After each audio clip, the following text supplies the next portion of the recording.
Hello, welcome to Do It Yourself channel. Today I will show you where to find the option and how to make our security pattern visible in Samsung Galaxy S22.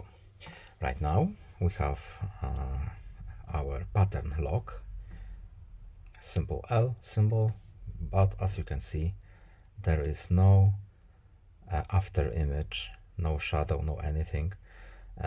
We can turn it on. Where to find it? So settings, lock screen, and here we have secure lock settings. We have to confirm our pattern. On the top we have make pattern visible. By default it's turned on, but if it's not, we can find this option right here.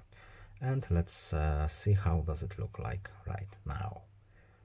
As you can see, we have our after image back